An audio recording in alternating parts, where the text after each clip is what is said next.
And welcome back to the Young Dad Podcast. Whether you're outside grilling, mowing the lawn, changing dirty diapers, or maybe, just maybe, you finally got a moment to sit back, relax, and listen to your favorite podcast. Whatever you're doing, wherever you're at, thanks for being here and thanks for tuning in. I'm your host, Jay, and I'm super excited to be with you once again. Today's guest is Bob Furniss, a customer service leader who's received the ICMI Lifetime Achievement Award. But more importantly, he's a father who's walked the hard road of supporting his daughter through breast cancer. That journey inspired Bob and his wife to found Warrior Princess, a nonprofit dedicated to educating young women about early breast cancer detection. His memoir, On to Blue, captures a heartbreak, growth, and transformation of a dad discovering what it really means to love and advocate, especially when the stakes are life or death. So, with that, go ahead and grab your juice box, grab a snack, maybe some tissues, and let's jump in and welcome Bob to the show. Bob, welcome. Thank you, Jay. I appreciate you having me on your podcast. Of course. I love having new ideas. Not so much ideas here. We're not really going to talk too much customer service, maybe a little bit, but more importantly, your fatherhood journey is not as I want to say it's unique, but I'm sure there's lots of fathers. Every woman that's ever gone through breast cancer has had a father that has experienced it with her, hopefully, kind of thing. And so, I want to say it's a unique story, but I know it's not as unique as I'm probably thinking it is. It's for me, Jay, it's been a little bit like with getting involved in breast cancer, it's been a little bit like buying a red Jeep. And you didn't notice any red Jeeps before. And now everywhere you look is a red Jeep. As you pull up to the stoplight, I see articles all the time on breast cancer. I do a lot of reading about it. It's always a little bit interesting, and your demographic definitely fits into this discussion when a man stands up and he's going to talk about breast cancer. And that comes from me having a daughter who specifically asked me to continue to tell her story. And in the catalyst for the nonprofit and then now for the book was an article I wrote just about a year after she died called "The Question Every Dad Should Ask His Daughter." And the article was about that as a dad, I asked my daughter if she was being careful when she got into the car. Was she being careful when she walked across the parking lot? Was she being careful when she opened the door? Did she have gas in the car? But the question I never asked her was, are you going to the doctor and talking about your breast health? And if I'd heard a dad talk about what we're about to talk about, I feel like I would have asked her, and there's a pretty good chance that she would not have been in stage 4 before she found it if she had gone to the doctor or talked to the doctor quicker. So that was the catalyst for me talking about it. And I created a hashtag, or I used a hashtag called Ask Her. And that's the action that I want dads to take, is to ask your wife if your daughter's too young, if you're still a young dad, ask your wife if she's doing this. And then as your daughter grows up, when she gets to be about in her 20s, that you're going to ask her, hey, are you or your wife are going to ask her, hey, are you going to the gynecologist? Are you being careful? Are you doing monthly breast self checks? So that's the catalyst of how I got into this crazy world of a dad talking about breast cancer. Yeah. You were fortunately, but unfortunately, pushed into it, right? Yeah. Through experience. And I have two girls. They're really young, and so but I that's probably one question I would have never thought of to ask them, especially as they get older, kind of thing. I don't think dads really think about that. I think it's more so it's like, oh well, let's just have mom should ask, or things like that, or the women in her life should be asking her that. So it's probably fine. We kind of put it on the back burner. Um, because it's not really something that applies to us more so, versus if we have boys, then we're like, oh, okay, make sure you go and get, check for any lumps. Are you checking for your lumps? Kind of thing like that. On your testes, kind of things like that. Same concept, just for our daughters. But Yeah. And it's one of those cancers, along with other female cancers and other male cancers, that we do tend to segment and put into those categories. But I just wish somebody had told this story. I wish I'd listened to a podcast 8 or 9 years ago, because I definitely would have asked her, and I definitely would have followed up with her to make sure she was doing it. it just isn't one of those things that we think about often as dads or as husbands. We just assume our wife is taking care of these things. And my daughter missed some signs. She saw some signs and didn't act on them. But if we had had open conversations about it, then that would have been a different scenario. Yeah. Yeah. So So go ahead. I guess going back to the beginning of all this, kind of take us through what was going through your head. What kind of where were you when your daughter had called you, told you, "Hey, Dad, I have stage 4 breast cancer." I'm sure the conversation went differently than that, but kind of what was going through your head. Did you look for support? Where was that support? Was there even support for you as a father? And then how did you kind of work through those emotions in real time there? So I was actually in California. I live in a suburb, Bartlett, outside of Memphis, Tennessee, and I was actually in California on business at a conference. And it was about 7:30, 8 o'clock at night, and my phone rang, and I was at a company function. My phone rang, and it was my wife, which was a little bit unusual for her to be calling me. She usually texts me, and then I called her back. So when I picked up, she said, "Hey, I need to talk to you." And I said, "Okay, well, let me walk outside. I can't hear you." And so I walked outside, and my wife said, "Keisha, who's our daughter, I'm taking her to the emergency room. I think she may be having a heart attack. Her arm is hurting and her shoulder, and she's sweating profusely." And how old was Keisha at this She time? was just 30 years old Wow. at Okay. that time. So she'd called her mom, and they decided to go to the emergency room. I got a call back around 9:30 or 10. That was that call. It was my wife saying that the doctors had came back after a couple of tests and said, "We found evidence of cancer in your lungs. We don't know what it is, but it looks like it may be breast cancer." So the So cancer had metastasized then and it had spread. metastasized. Unfortunately, it had metastasized to 3 or 4 different places at that time. And for the ones out there who don't know, cancer metastasized means that it was a type of cancer, in this case breast cancer, that had metastasized or spread to other parts of the body. Yeah. And Thank that you for found that. I should have that's explained okay. that, but I appreciate that.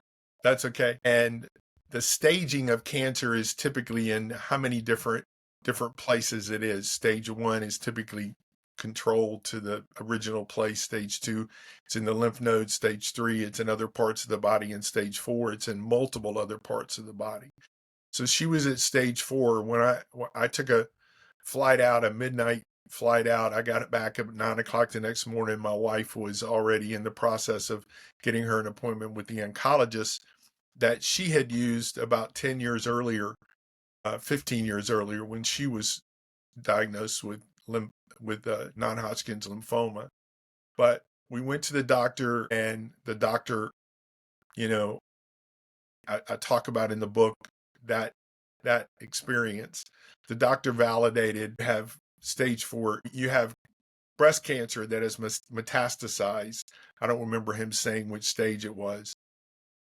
I have to admit that after he said that, most of what he said at that particular time was wah, wah, wah in my brain, because I was so blown away by that idea that my 30-year-old daughter had breast cancer. I don't think until that point I even thought about breast cancer as being a 30-year-old disease, whether it was 30-year-olds when my wife was 30, or whether it was 30-year-olds with my daughter being 30. But the reality is about 11% of breast cancer in America is in women under 40 years old, and 1 in 8 women in America will get breast cancer in their lifetime. That itself is pretty scary number. But the important part is to find it early, as I said earlier, to self-check and to talk to your healthcare provider. But that's the important part. But anyway, I I was numb. I was grieving. We hug. I can remember us sitting in the room and having each other in an embrace, all three of us, and just crying over the diagnosis. But pretty quickly, I realized that as that I needed to shift the focus to, okay, so what do we do about this? What's the treatment? What do we do about this? And it's a reality as a father that, I could change or fix just about anything. If my daughter, if she was in a car accident, I could help her buy a new car, or make sure she was okay. If she was in a divorce, I could invite her back into the home to make sure she's okay. If she was fighting with a boyfriend, I could go over and punch him in the nose if that's what she wanted me to do. Right. I could fix things, but I couldn't fix this. But what I could do is offer advocacy. And so I advocated for my daughter. I actually went to quite a few of her. My wife was the primary caregiver for my daughter for those 4 years.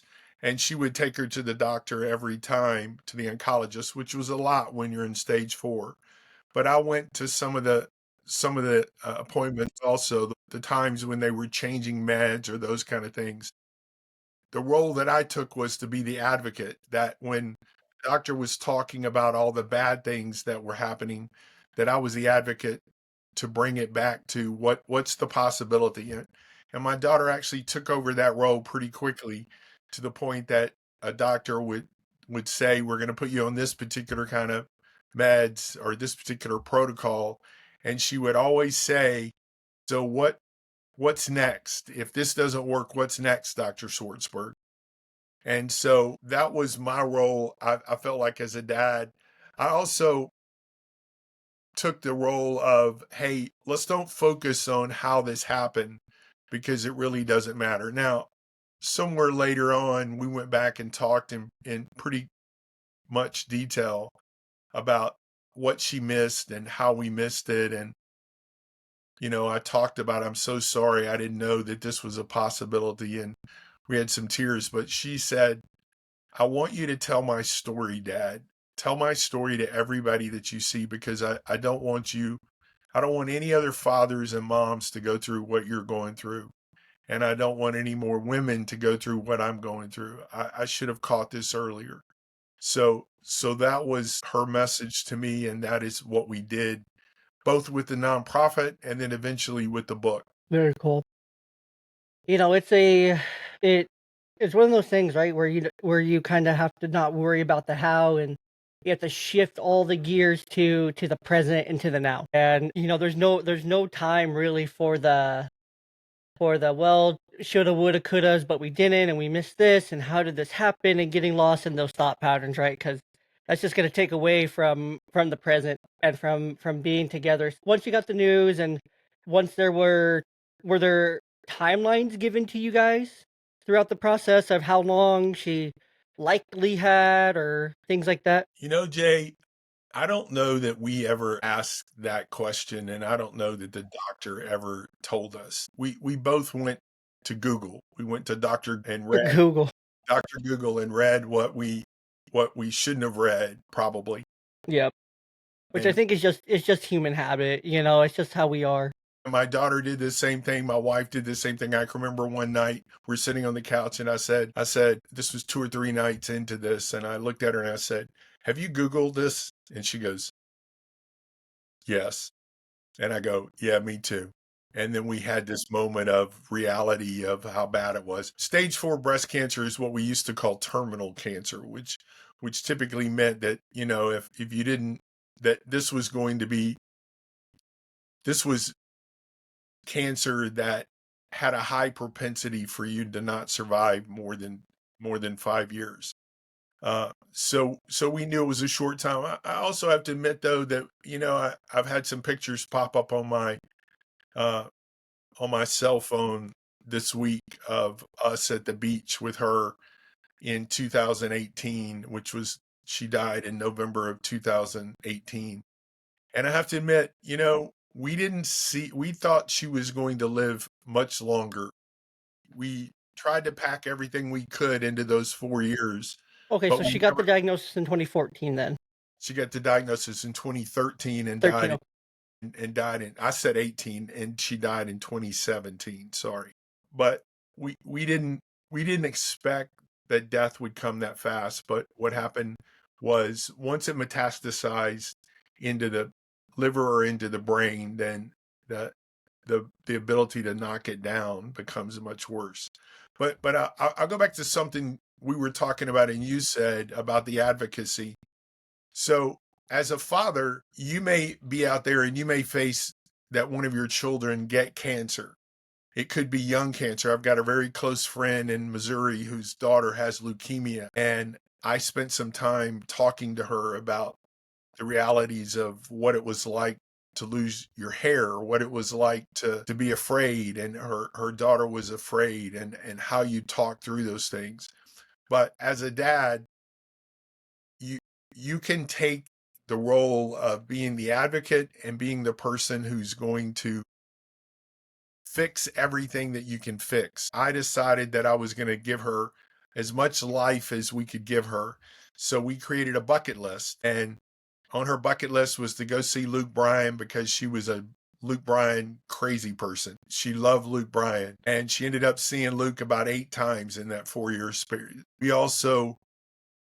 She was a big Steelers fan, and we went to to 2 Steelers games in Pittsburgh. We went to Colorado and spent some time in the forest there. So there were things that she wanted to do that we talked about as bucket list items. So that was the catalyst. That was some of the reality. Now, it wasn't all positive.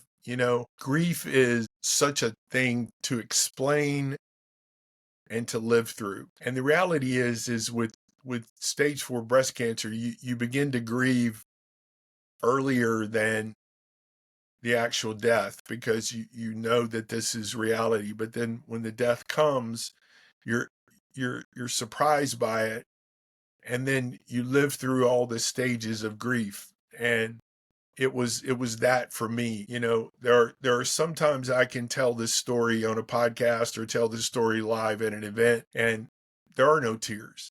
And then there are other times that we'll be talking about her and something will hit me and I just about can't go on. And it's been 2017, 18, 19, 20, 21, 8 years. 8 years, which is crazy. But anyway, so what we did after, so her death was just a struggle, but we had a beautiful service for her. We called it a celebration of life. We had about 400 people. She touched so many people in her life. She was a daycare teacher, and she touched so many people in her life that she had, and our friends and family stood around. We did get support, just amazing support, both during the time when she was sick and when she wasn't. I can remember there was a particular lady in our life, Sheila, that all she would do is she would call Keisha or send her a text, and she would say, "Hey, I'm going to Sheridan's. What do you want?" And Sheridan's was an ice cream store that's not too far from our house. And she would just say, "Hey, I'm going to Sheridan's. What do you want?" And Keisha would say, "I want a chocolate chip concrete," which was like a milkshake that was really thick. And she would drop it off at the door, and she would come in and say hello, and she would hand it to her, and then she would leave. And so those are the kind of things. We have a friend right now that has cancer, and my wife yesterday, she didn't call her and say, "What can I do for you?" She called her and said, "Hey, we're bringing you a meal. Which night works next week?" So part of that is deciding, if you're a friend of somebody with a disease or with cancer, is you don't ask, "What can I do for you?" Because right now I can't figure out what I'm doing in the middle of this. You just say, "Hey, I'm going to come over and cut your grass. Hey, I'm going to come over and bring meal. Hey, I'm going to come take Keisha out to a restaurant and let you guys have some time on your own," because she moved in with us during this time. So I feel like I've sort of overwhelmed everyone with a whole bunch of information. It's that service mindset, because like you're saying here, like oftentimes when people are in these situations, whether it's cancer or disease or maybe just a big loss, or throughout this grieving process, or throughout this time in their lives, is just like you can't think about what you need next, right? You can't think about, I need to go, or I need to cut my grass, or someone asked me what I need. I don't even know what I need. I just, there's so many things I need, I can't even think about all of them at once, kind of thing. So just showing up and doing things for people. I think service is a great way to support someone. Just showing up, just being there, knocking on the door, saying, "Hey, I'm gonna come over and do this," or saying, "Hey, I'm gonna come cut your grass," or "Hey, I'm gonna come, bring you a meal," like your wife, like you mentioned about your wife here, right? It's just those things that really speak to people that make them feel like, oh, one less night I have to cook dinner. Yes. Oh, I didn't even know I needed my grass cut, and it feels so much better having it cut. It's just gives that time to breathe and to just exhale for a moment, right? During all the stress and during all this, and it's also interesting what you say about grief, right? Because when and you have time to prepare it, it's a little bit different, right? You can go through the processes and you can then really focus on like you did with your daughter, that bucket list of all the things you want to do. Let me just pour that love into you. Let me pour that life into you while we can. And, I guess with that, going through this experience, how did that shift your, you know, I guess perspectives on parenting, on your own marriage, or even in your professional life? So I wear a bracelet that says live like Keisha, hashtag live like Keisha. And that is the culmination of how it changed me. I was so amazed so my daughter was the little girl that would, she would fall down and she would, she would cry with no noise. And you really expected by the time you got over there that her whole kneecap was gone. And in reality, there was just a little scratch with no blood. And you're like, sweetheart, I think you're going to be okay. So that's who she was. She was a drama queen about getting hurt. And then when she got cancer, there was like this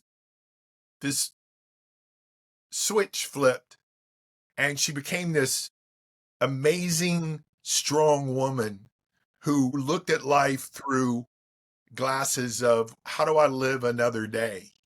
And, one other thing that I learned was to accept my children. I have a son who's 4 years younger than her. And it was too late for them being in their teens. But what I learned is I should have done a better job of accepting her for who she was and how different she was. And I'll give you an example. So Keisha grew up with really strong ADD, not ADHD where you're bouncing off the walls, but ADD being just having trouble focusing. If I walked into her room when she was a child and I said, okay, put on your socks, get your books and your stuff ready for school, put it in the backpack and meet me in the car. That was 5 things. That was 4 too many for Keisha. You had to give her one thing at a time. And if you gave her one thing, she could focus on it. And what I realize now, Jay, as frustrated as that made me as a father, and as many times as I had conversations with her about, why can't you just create a list and go down the list and get the things done? I don't understand. Her brain was wired differently, and she took meds up until she got into college. Then she said, it makes me feel weird. I'm not taking them anymore.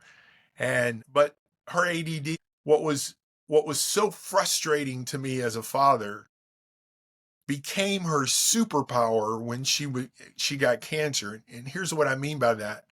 She was really good at focusing on one thing, like I said.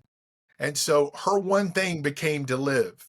Her one thing was to live. So the doctor would talk about a whole bunch of bad things and a whole bunch of things, a whole bunch of realities of the treatment she was going on. You're going to lose your hair. You're going to be sick, possibly. You're going to be nauseous.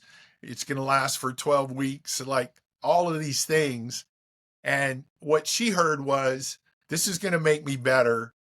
And then she ended every conversation with, okay, if this doesn't work, what else what's the next thing that I take? Because what she was saying was, I want to go read up on that. I want to go understand that.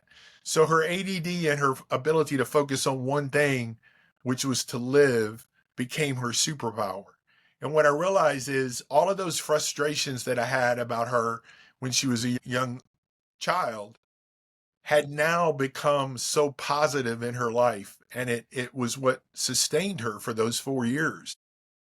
So one of the things that I took away from that was to tell dads, celebrate your children for who they are. Keisha was also sort of a quiet, introverted. She was a self-proclaimed band geek. She was in the band in high school and in college, and she goes, they may talk about us and how geeky we are, but I'm going to school for free on a band scholarship. So nana nana. Her one thing became her superpower. So look at your kids today and think about, what are the things that drive you crazy? Are they not with the in crowd? Okay, well, celebrate who they're with. Celebrate the friends they have. Are they not popular? Okay, well, they're popular among a small group of people, so celebrate those people. They have ADD, celebrate that. Whatever they have could someday become the superpower that sustains them in life. And that was definitely the case with her. Yeah, no, it makes sense. I mean, I think every parent has those things about their kids that drive them crazy. I could think of an easy few off the top of my head for both my kids, uh, that are really easy. But some of those things are really unique gifts and make them exactly who they are. And some of the things you get more used to, and you kind of let them roll off your shoulders, like, oh, that's just so and so, and everyone around them kind of knows. Yep, that's just so and so, and we that's what we expect, and give them 5 minutes, I'll be fine, kind of thing. Because that's just how they are, kind of thing, and we can accept those things and whatnot. But it's interesting to think about it from that perspective. Um, but that's cool. So So we started a nonprofit based on her request to continue her story. And the nonprofit sort of came out of a story that I, I, I I'll tell you, we were trying to figure out what would the nonprofit do. We wanted it to focus on young women like her. And so we could have gone down the road of supporting women who already had cancer. We could have gone down the road of trying to avoid cancer, or trying to make sure that women find it early. And so that was the category that we decided on. And then I was in Boston about a year, about probably about 8 months after she died. And I had a little time extra. I was doing consulting and I had some time before my flight, and I realized I was about 3 blocks away from the Cheers bar. For the ones of you who watched Cheers growing up, it was not the same layout, but it was the Cheers bar that the show was about. And so I went in and I sat down, and a couple ended up sitting down next to me, and we struck up a conversation as you do in a bar. And the wife looked at me and asked me a question that nobody had asked me up until that time. She said, how many kids do you have? And I can remember in a matter of moments trying to decide, do I tell her one? Do I tell her two? Because if I tell her two, then I have to tell her the story. And if I tell her the story, it's going to bring down the vibe in the bar. Can I handle it? Can I not cry in the bar? Like, I was still raw at that moment. And so I decided, I told her I had 2 kids, but one of them recently died from breast cancer. And of course, she immediately, I would say she probably regretted asking the question, but she immediately asked me to follow up. And I told her the story about, that she had not found it early, and that she was stage 4 when she found it, and that she had died. And I remember the father looked at the mother and said, at his wife, and said, so we have 2 daughters that are in their late 20s. Do you know whether either one of them have gone to the gynecologist, or going to the gynecologist, or either one of them are doing breast exams? And his wife said, I don't, but before we go to bed tonight, you better believe I'll ask that question. And so we continued the conversation. I had to go get my plane. I got into an Uber, and as we were on the way to the airport, it hit me. That's it. That's all I need to do. What I need to do is to tell her story so that it transfers to another mom, to another dad, to another person. And that transfer of that story then gives them the ability to ask the question. You mentioned earlier that it's sometimes nervous for a man to ask that question, or it doesn't make sense. So I've given them something. So this is what we have in our repertoire. If you go to warriorprincess.org, that's our website, warriorprincess.org. you can request one of these. At the top of the page, there's a pink bar, and you can just click on it and ask for one of these, put your address in, and we'll mail it to you. Or we'll mail you 8 or 10 of them if you want to give them to your friends and relatives. Or we'll mail you 100 of them if you have a women's group that you want to give them out to. But what it does is it hangs on the shower head in your shower and reminds the woman, I need to do my breast exams. It tells them how to do them on the back.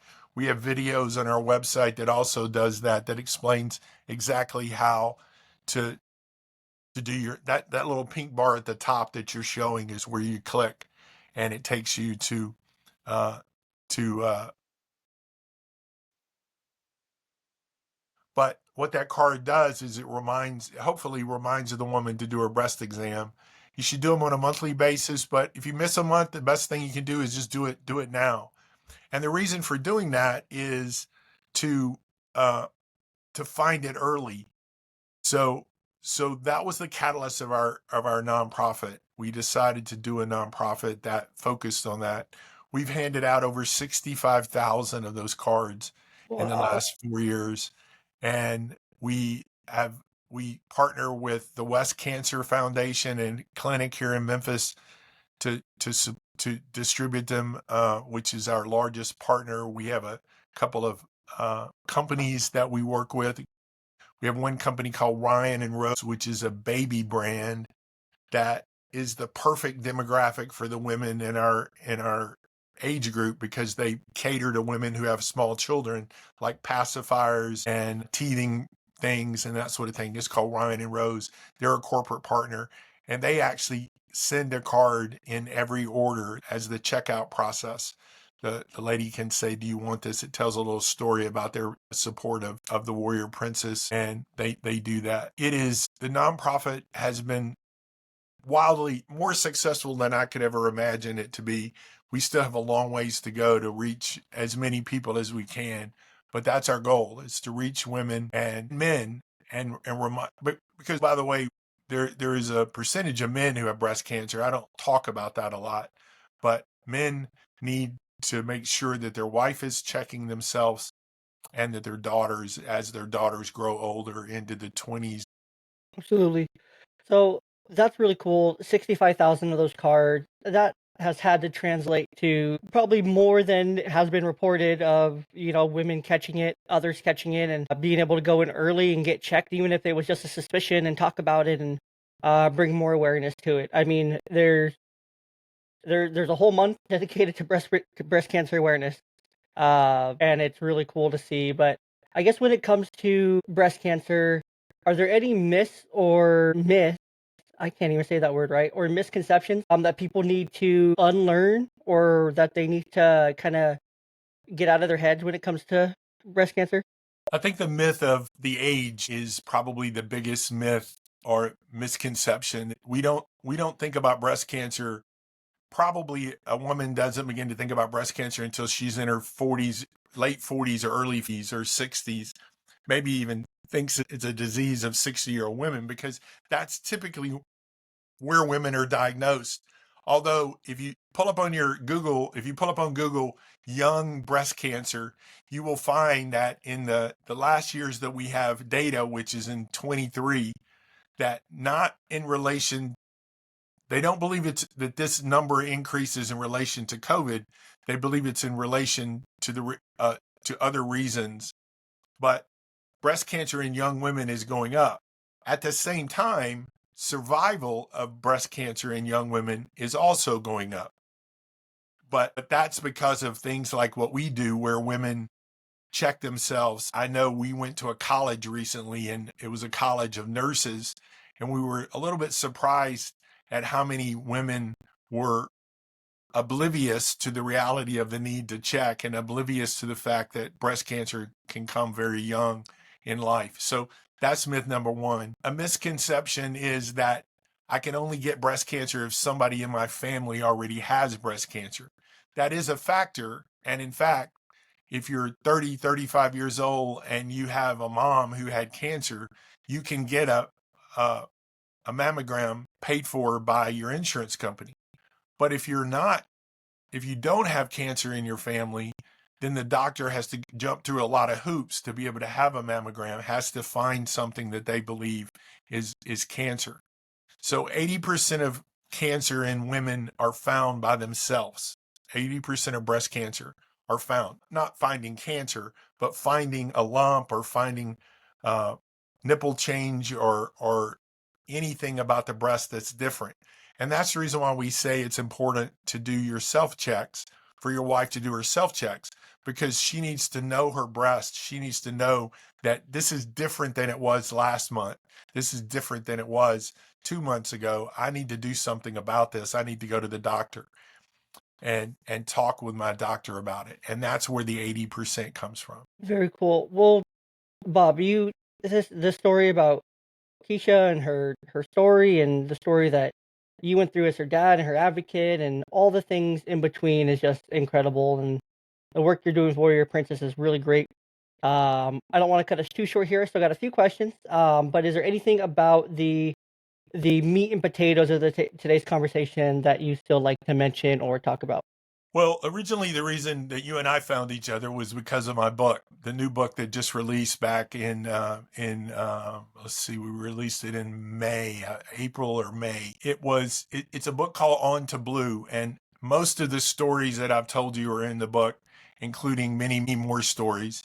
The book is sort of set up in a way that it talks about her childhood to adulthood.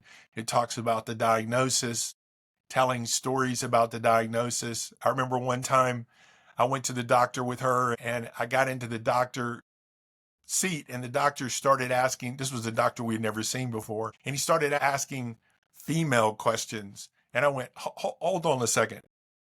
What kind of doctor are we in? What do you do? He goes, I'm a gynecologist. And I went, hold on a minute. I don't need to be in this room. I'm going to go back out to the waiting room. I didn't want in a conversation where my daughter was asking questions about gynecologists. But those are the kind of stories that are in the diagnosis and the living with cancer. And then facing the reality of stage 4 and then her impact on others. Her impact on others. The book has a whole section that includes Facebook posts and texts, and it's a little bit unusual. It has her obituaries in it. It talks about who she was. So if you read the book, if you start at the beginning and you read the book, you sort of see this young woman grow up and how it affected me as a dad, how it affected her mother, the impact on her brother. I talk about some stories about what I learned from my brother, but from her brother. But there's also what I call Keisha-isms in the book. So I think it was because most of my writing up until this point had been about business. So you sort of tell a story, you learn something, and then you remind them by little bullet points of what they should have learned in this article. So when I got to the end of the section, I was like, okay, so I need to go back and recap this. So I recapped it with what I called Keisha-isms, and they were the things that she taught me as a dad or she taught others. For instance, don't let your disabilities affect your ability to see the positives in life. I thought that the way she said that was sort of strange. Don't let your disabilities affect your ability. Another one was learn to adapt to your limitations and disabilities and how they can become your superpowers. I talked earlier about her superpowers for ADD. And so just keep swimming was one, and I'll end with that story. The book is written to people who are going through tough times. The book is written for people that are going through diagnosis of cancer. The book is written for moms and dads who have children.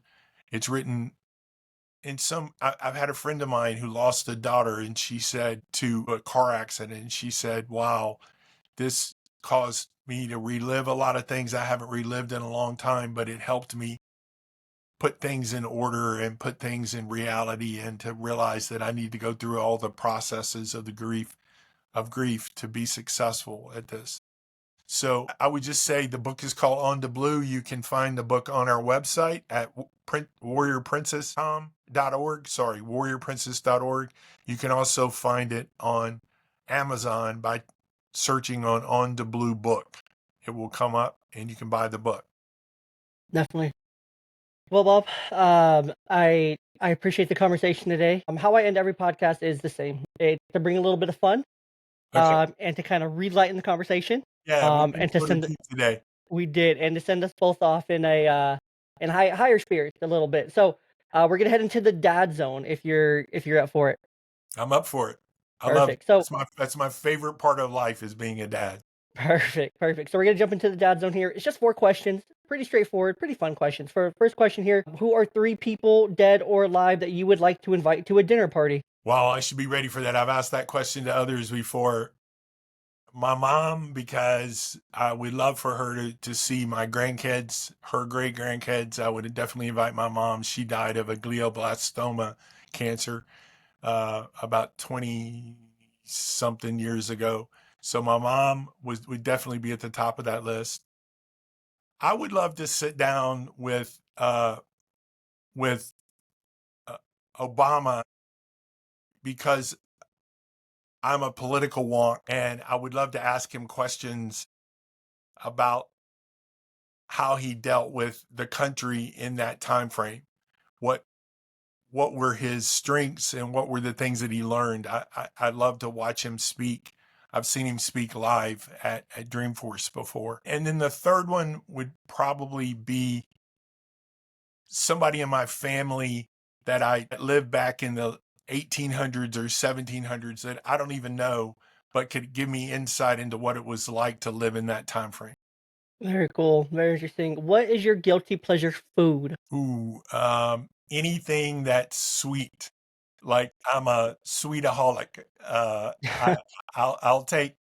Some people will take savory. Somebody else will take sweet. Mine is always.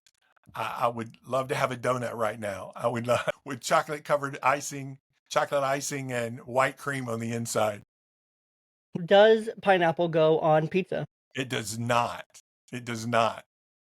Great answer. Great answer. And I live in the barbecue capital of the world, Memphis, Tennessee. Some people would argue that that's Kansas City. I would argue that we're still here. We cook pork. I even question whether barbecue pork goes on pizza. And we have that all of the stores in Memphis have, all the restaurants that have pizza have barbecue pork on their pizza. I'll take barbecue pork over pineapple any day. Yeah, I will too. There Um, you go. and then the last question here, and then we're gonna wrap this thing up officially. What is one piece of advice that you would offer to a young dad who's just starting out his fatherhood journey between ages 18 to 22? Wow, 18 to 22. I think that you've already set in motion who the person's going to be at 18 to 22. So I think what I would And this say is, person just became a father. the person became a father, not Yep. the kid became 18 to 22. I'm sorry. Correct. Correct. I went in the Correct. wrong Yep. So the direction. person just became a father. He's 18 to 22 years old. What is one piece of advice that you would give him? Just spend more time with your child. We get lost in these phones that we carry around now. Our work follows us wherever we go, probably. We have emails. I sat at a restaurant the other night and there was a young father, a young mom, and a little boy that was looked to be about 4 years old. And he kept saying his dad was on his phone for what seemed like 20 minutes. And his little boy kept saying, "Hey, dad, hey, dad, hey, dad." And I remember that I did that sometimes with other things that the phones went around when I was 18 to 24, 25. But spend more time with them. I wish that I'd spent more time with Keisha. I wish I had spent more time being involved in the details of their life. I sort of assigned because I was traveling for work. I would come in and my wife would be the caregiver and the master of the house. So that's my one item is to spend more time, quality time with your kids. Love it. Love it. Well, Bob, thank you again today for being open, honest, and showing us, what it means to turn the personal pain into purpose. Listeners, make sure to grab Bob's book, Onto Blue, which you can grab on Amazon. It'll be linked in the show notes of this episode, wherever you're getting it, and dive deeper into his story. And check out warriorprincess.org, which we showed earlier in the show, but that's WARRIORPRINCESS to support their powerful work in early detection and awareness. And again, you're listening to a podcast, so wherever you're listening to it, do the things you can to support it. Follow, rate, subscribe, and of course, share the show as always with a fellow dad who may need to have this with conversation with his wife, with his daughters, and to raise further awareness. So the more we talk about it, the more awareness there is. The more awareness there is, the less loss there can be, or the more early detection there can be as well. So make sure, as always, to do those things, support the podcast. Make sure to always go over to youngdadpod.com for all things happening with the podcast. And if you want to support this podcast in any way, shape, or form, you can do so by going down to the link tree, which is also going to be linked in the description of this episode. Do the things you can there to support the show. Great brands, great ways to support the show differently as well. So, as always, I hope you enjoyed your juice box. I hope you finish your snack. Make sure you throw away your trash, and we'll catch you right here in the next conversation. Thanks, Jay.